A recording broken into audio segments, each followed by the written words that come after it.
ये हमारे पुंछ में बनाना केले, केलों का छोटा सा बाग। और ये बिल्कुल बिताड़ नाला के पास में है।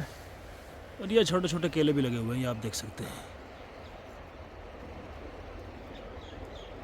माशाल्लाह बहुत प्यारे केले।